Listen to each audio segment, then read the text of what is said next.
I don't know why I've decided to start this vlog on the hottest day of the year. If I look like I'm slowly melting throughout this vlog, then that is why. But this is the only opportunity I really have to start this vlog this week. I was away over the weekend in the Lake District for my friend's hen party, which is what we call a bachelorette party in the UK. The weather was beautiful. Me and the other bridesmaid had spent over 6 months planning this weekend, and it was an outdoor hen party. We did paddleboarding, we went for a hike, we had a barbecue, and I was so relieved that the weather was nice, because if it had rained, it would have been a disaster. Not a disaster, because we still would have had fun, but you know, it's not as fun paddleboarding in the rain as it is in the sunshine. Anyway, I have booked a day off work. It's currently Tuesday. I knew that I was going to be doing a lot of driving over the weekend. It's currently about 25 or 26 degrees Celsius in my apartment, and we don't have aircon. So the next few days are going to be interesting. I think it's going to stay warm for the rest of the week. I'm picking my dad up from the airport after work on Thursday, and then on Friday, me and my partner are going to Hay Festival in Hay on Wye, which I'm really excited about. This is going to be our 5th year going, but it's the first year where we're going to be staying overnight. We've booked a glamping pod, which I'm very much looking forward to. I'm hoping it's not too hot. That has just occurred to me that if it's this kind of weather while we're away on Friday, then I don't know how hot it's going to be in that tent, but hopefully it's all going to be fine. We've got tickets to an event on the Friday night with Samantha Shannon and Sarah Elarifi. We're going to go up a bit earlier though, so we can look around the town before going over to the festival site. So that is the life plans for the next few days. I am also hopefully going to be doing a lot of reading. I want to try and get to some of my most anticipated sequels of the year, because quite a few of them came out in May. On my drive up to the Lake District over the weekend, I started Body of Lies by Joe Callahan, which is the 4th and final book in the Cat and Lock series. This is one of my favourite crime thriller series. I think I gave the first 2 books 4 stars. I definitely gave the first book 4 stars, and then I think I definitely gave the 3rd book 5 stars, because the 3rd book was my favourite in the series, and I'm really hoping this ends on a high. I'm about 25% of the way through. My BookBeat account ran out of hours on my drive up, and they don't renew until tomorrow, so I read 25% on Friday, and I haven't listened to any more since then. But what I listened to I really enjoyed. I have done this series exclusively on audio, and I really like the audiobook narration. I think because it's set in the West Midlands, Warwickshire, I think that's considered West Midlands. It's set in Warwickshire, around where I live, and the narrator does do the different Midlands accents, and it just feels really comforting to me. Basically, in this series, we are following a main character called Kat, and she returns to work in book 1 after taking a leave of absence for some family-related stuff, and she's told by her superior that she's going to be taking part in a pilot program where she's going to be paired up with an AI detective called Aid Locke. Technically, he's a computer, but his owner has created a human hologram for him because they thought that that was going to be more comfortable for the police to work with, and they are solving cases together, much at first to Kat's disdain. She does not like this idea. She thinks it's a terrible idea, because she thinks that police work should only be done by humans, because there's things that the AI just can't learn. And it's really interesting because I don't think the book ever falls on one side. Like, Kat initially is very much against AI, and I don't think the book is pro AI at all, but I think it does a really good job of showing how AI can help the police. For example, if you have like a load of data that needs to be analysed, for a human to do that, it's going to take hours, if not days, whereas for this AI, it takes him like seconds. However, what Locke can't do is he can't read human behaviour. He can't detect sarcasm. They kind of balance each other out, and I think this raises some really interesting moral discussions, which I've really enjoyed. And the 3rd book ended in a way that shocked me. I was not expecting it, and so I've gone into the 4th and final book with very high expectations, but so far I am enjoying it. I don't know how much I can tell you, because technically each book does have its own standalone case, and in this one they're investigating a public figure has been found murdered, and this public figure had some very strong opinions on AI. Hopefully I can listen to some more of this this throughout the week once my audiobook hours renew tomorrow. But then the book that I'm going to be reading physically is A Tapestry of Fate by Shannon Chakraborty. This is the second book in the Adventures of Amina Al-Sarafi series. The reason I've decided to go with this one, I wanted to read it anyway. I reread The Adventures of Amina Al-Sarafi a few weeks ago, so I feel like I'm in a good place to go into book 2, but I happened to be scrolling through my library app a few hours ago and I saw that they had it available to read now, and I was thinking, okay, I might be the first person who's getting this hold, so I've downloaded it onto my tablet. It means I don't have to spend a tenner buying the ebook on my Kindle. This series, it's a fantasy series following Amina, who is a retired pirate. So when she was younger, she was formidable. She sailed the seas and gained a lot of notoriety. She was pretty famous within certain circles. However, she retired, kind of went into hiding in order to protect her family. But in the first book, she is contacted by someone who offers her a lot of money to come out of retirement for one last quest. And again, this series is kind of, I think, episodic, or at least the first book felt like it wrapped up in a way where if you wanted to read that as a standalone, you could, but it was very clearly setting things up for the rest of the series, and I'm really interested to see how things progress in this second book. Obviously, this video is going to be spoiler free. I am not going to spoil anything about this series, any of these series, the 2 series that I'm going to be continuing. One I'm obviously going to be finishing, so I can tell you whether that one is worth your time and whether it sticks the landing. And then obviously The Adventures of Amina Al-Sarafi I think has potential to also become a new favourite fantasy series.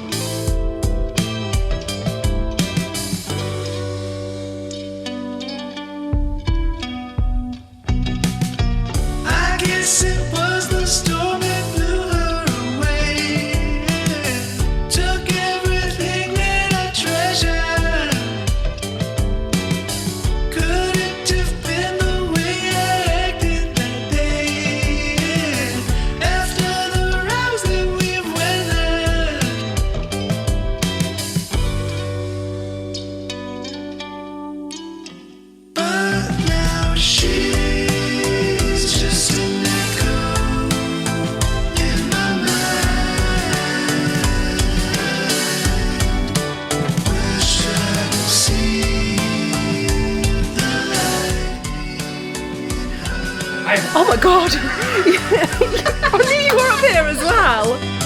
Wish I could see the sign one last time.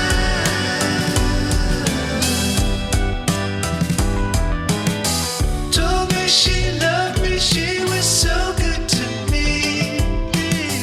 I could have treated her better. Storm has got a big price to pay. Thinking I'd ever forget her.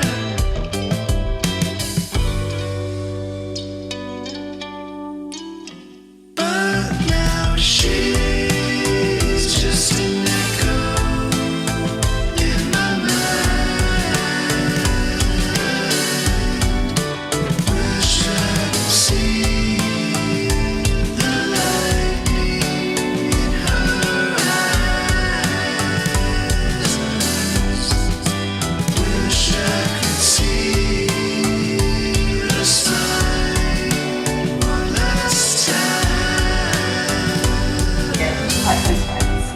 so this is going to be a bit unusual because I know all my deepest darkest secrets and I will be sharing them.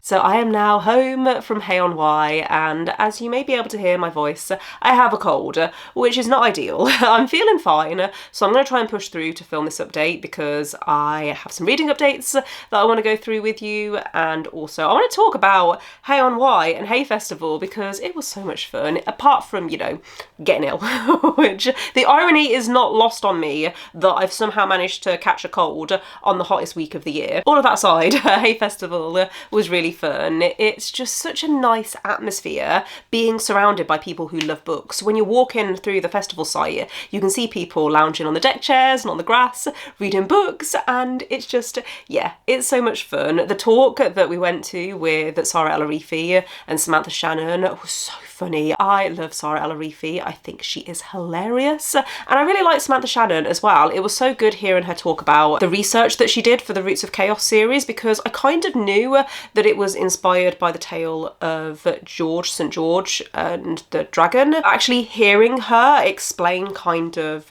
yeah, the research that she did, and it helped me make some connections that I think had gone over my head as I was reading it. So that was really fun because I do really like that series. I have also read the first 3 books in the Bone Season series, but I read the old versions because Samantha Shannon has since rewritten the first few books. I think the final book in that series, because it's a 7-book long series, the final book is due to come out at some point in the next few years, and I am planning on restarting the series from the beginning and reading the author's preferred text. And yeah, it was just such a nice time. I had such a good time, and we obviously stayed overnight in a glamping pod. My mum and stepdad also happened to be in Hay-on-Wye on the Friday, so we met up with them for a couple of hours at Hay Festival. My mum apparently went in 2005, she can remember, but it was nowhere near as big as it is now. So yeah, it was just overall a really lovely time. Definitely going to look into staying for a little bit longer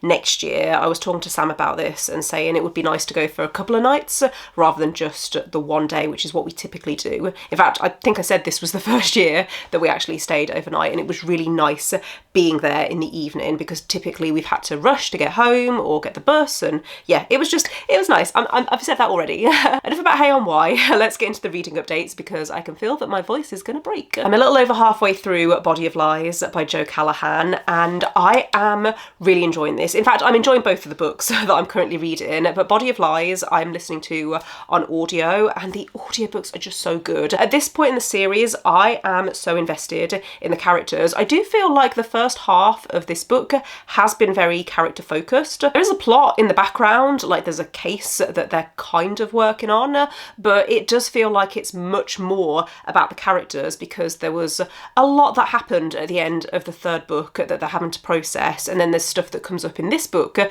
again they're having to process, and I love these characters. And I say that I don't very often feel invested in characters when it comes to thrillers. I much prefer plot forward thrillers. I think that's why I like thriller series, because you do get to know characters over multiple books, and I would recommend reading this series in order. I think if you accidentally get the 2nd book, then you could start the series on book 2. Books 3 and 4 I think you would enjoy way more if you have that grounding and that knowledge of the characters and their relationships. I'm actually going to an event with Jo Callahan this week, so I would like to try and finish this within the next couple of days. I know they're probably not going to talk spoilers at the event, but it would be nice to have finished the book before going, because hopefully this is going to stick the landing and it's just going to make me even more excited to hear from this author, because I was meant to go to an event with her a couple of years ago and I didn't go because I got ill. I had a cold. I'm also just under halfway through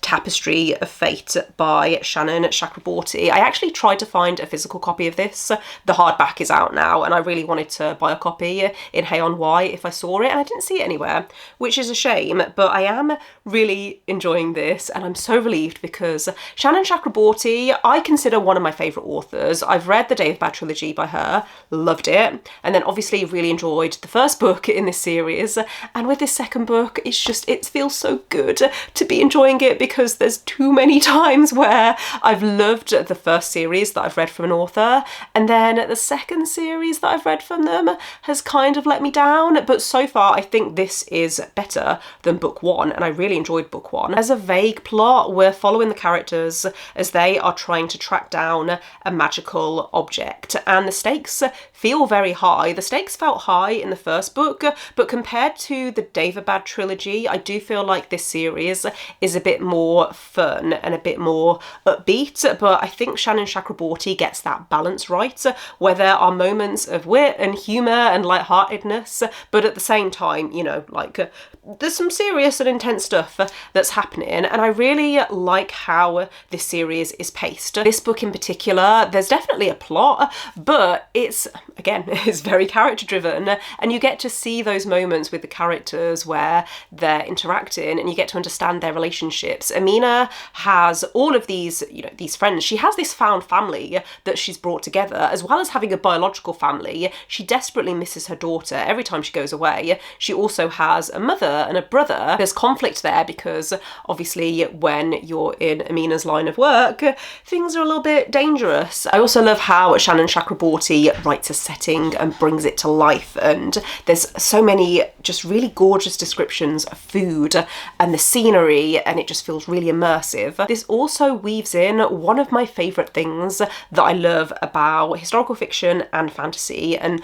historical fantasy, I feel like it's where I'm more likely to find this particular thing, where you've got myths and legends that maybe haven't been documented accurately. And Amina talks about this herself. She talks about how 10 years ago, when she was at the height of her career, people would write about her or tell stories about her, and she would hear all kinds of rumours that weren't strictly true. I don't know whether I'm explaining this right, but I love it when characters recognise that history has maybe been recorded incorrectly, or things have been misinterpreted as they've been passed down through word of mouth. So yeah, this is going so well. I know that I'm not going to finish this today. I know that I have a really busy day. I've got to go into town because I broke my glasses, and I also can't find my prescription sunglasses, so I need to order 2 new pairs of glasses, which is not ideal, especially because I have just spent a load of money buying a new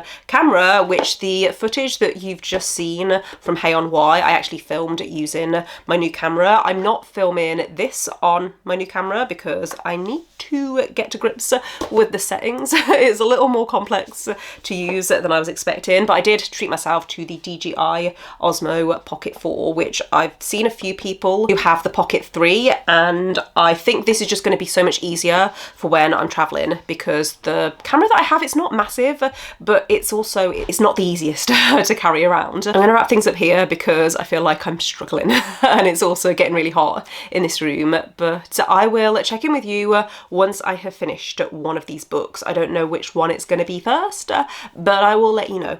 So the Joe Callahan event is tonight, and I haven't finished the book. It's fine though. I think it's going to be okay because I have about an hour left. It's so annoying. I was going to try and listen to it last night as I was going to sleep, but I was worried that I was going to fall asleep. So I have an hour left, and I'm going to go for a walk now on my lunch break. I think I've only got time for about 20 minutes, so it's not going to be a long walk. However, if I don't finish it on the way to the event, I should finish it on the way home. So I will definitely be finishing the book today, and I have to say I have really loved this second half. I have been so anxious because the characters are operating under a state of extreme stress and anxiety, and that is making me feel stressed. I really don't know how this is going to end, and it is stressing me out quite a lot. I have a clear direction, a clear idea of the direction that it's going in, because I'm only an hour away from the end. Right now, I can't see this ending being a disappointment because I really appreciate the direction that it's gone in.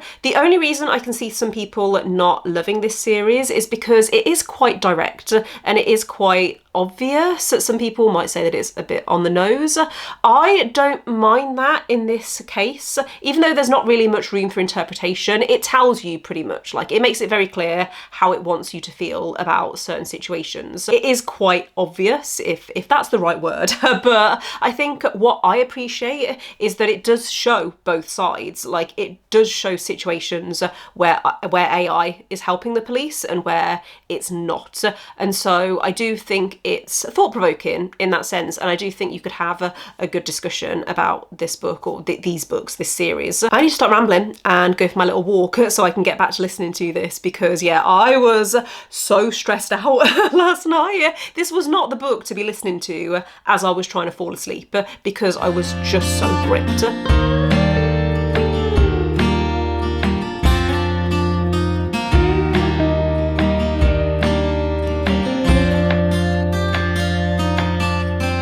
So I finished Body of Lies last night. I finished it after the event because I had 20 minutes left on the audiobook and I just didn't quite have time to finish it beforehand. But the event was really good, the book was really good. I've given this 5 stars on Goodreads, but if we're being specific, it's a 4.5. I don't think I quite liked this as much as book 3. Book 3 is my favourite in the series, and then I'd probably say book 2 and 4 are kind of equal, and then book 1 is, in my opinion, the weakest, but I would put that down to it being a debut. The writing feels a bit clunky and it gets a bit action movie, which is not my kind of thing. But I do firmly believe that you should read the series in order. I'm really glad that Jo Callahan chose to end the series at book 4. She talked about this last night. She had apparently a lot of pressure to continue writing books in this series, but she had this clear idea from the start of the direction that she wanted it to go in and how she wanted to end the series. And I did see that, actually, like I felt that as I was reading the 4th book. It's interesting because she mentioned last night that she's heard a few people have been put off from reading the series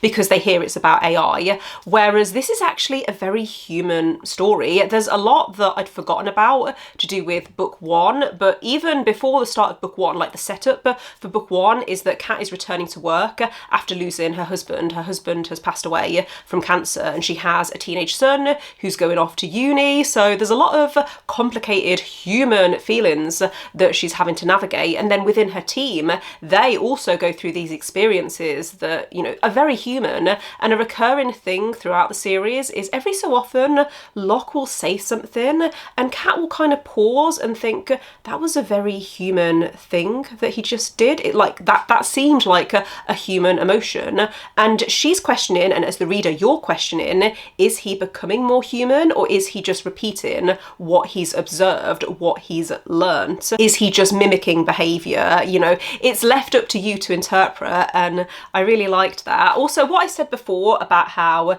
this can be a bit direct and a bit obvious, I don't think that's necessarily a bad thing. Actually, one of the things that happened at the talk last night, someone asked Jo Callahan if there was anything, given how much technology has changed in the last few years and the advancements that we've had, was there anything that she would have liked to have explored in the books? And one thing she said is she wished she'd had the opportunity to talk about how AI can hallucinate. Like if you ask ChatGPT, for example, a question that it doesn't know the answer to, then it'll just make something up.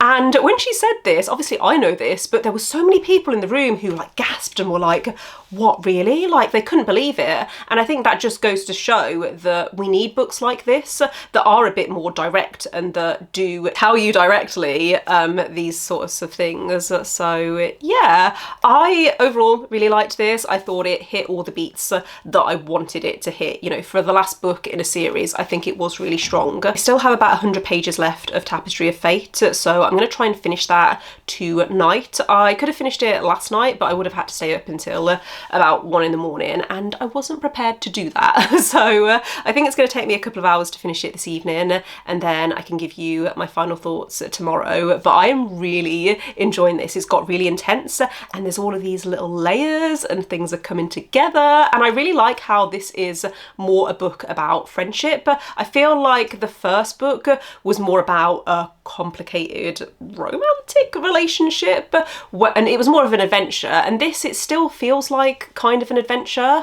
but it's much more static, and it does feel like it's more about a very complicated friendship. And yeah, there's some really interesting characters. One new character in particular that's been introduced that I just love. When you're not sure how to feel about a character, you're not sure what their motivations are or where their loyalties lie, and it's just, yeah, it's really good. I finished The Tapestry of Fate last night and I'm very happy to say I loved it. I do want to set some expectations though, nearly dropped my phone. I do want to set some expectations though if you've read the first book, or even if you haven't read the first book. I think actually if you've read the first Tamina book but you haven't read the Day for Bad trilogy, then this second book to me felt like it had more of the pacing of the Day for Bad trilogy. The first book in the series I think think has a lot more action and there's a lot more movement and moving around, whereas in this book it does feel a bit more focused and it feels more about the characters, and the plot is more of a slow unveiling. It's more about the intrigue and the gradual reveals around the magic, for example, which I really loved, and I actually preferred this second book to the first book, even though I loved the first book. I loved how it was more character focused and it was more about the characters' motivations and their decisions and how they're navigating this situation. I think with the first book you could comfortably read it as a standalone. It wraps up in a satisfying enough way, but then there's stuff that, you know, sets things up for the next book.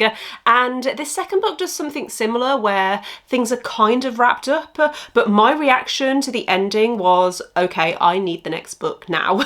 But I don't want it to be rushed. I don't want it to be rushed out in a year or two if the author needs more time, because I do love Shannon Chakraborty's writing so much. The only little thing that I found frustrating, and I don't know whether this is just the ebook, I'm assuming it's the case in the physical copy as well, there were a lot of spelling mistakes, enough that I was noticing. Usually if there's one or two, then I don't care, but every few chapters I felt like I was seeing a character's name spelt wrong, or I was seeing the present tense of a verb used instead of the past tense, or vice versa, and it just really annoyed me because it felt like sloppy editing. I'm not blaming the author for this, I'm saying that thankfully structurally it felt fine, but yeah, it just annoyed me. I don't know if anyone else has noticed that. I am going to pick up a physical copy at the weekend so I can compare, and also I want it for my shelves because I do really like this series, and like I said, I'm so excited for the next book because that ending has me so intrigued with how things have been set up. Shannon Chakraborty is just so clever because I can see the vision for this series now. I know, or I have a feeling of what the next book is gonna deal with, not in terms of the plot but in terms of character related stuff, and yeah, I'm excited. But we are, I think, gonna wrap things up here. I didn't film a June TBR because I was ill last weekend and it was too hot. In fact, it's too warm today, but it's more manageable, which is why I'm filming. I do need to film my May wrap up at some point this weekend, but I think that's gonna be the video going live after this one. In terms of the next vlog that I'm gonna be filming, I'm thinking about doing a TBR game reading vlog. I'm thinking about getting my TBR game out again and using that to help me decide what to read, because I have been neglecting my owned TBR this year and I need to get back on track. I usually keep track in my spreadsheet of how many books I'm reading from my TBR versus how many books I'm adding to my TBR. I've read 10 books from my own TBR this year, but I've added 8 books to my TBR, so I think that's the next vlog that I'm going to be filming, so look out for that. But otherwise, let me know what were or what are your most anticipated sequels for this year, and have you read them yet if they've already come out? Have you read either of the books that I've talked about in this video? I feel like this video has been such a success. I wish every reading vlog went like this. Don't forget to give this video a thumbs up if you enjoyed it, click subscribe if you would like to see more videos from me, but otherwise I will see you next time. Bye.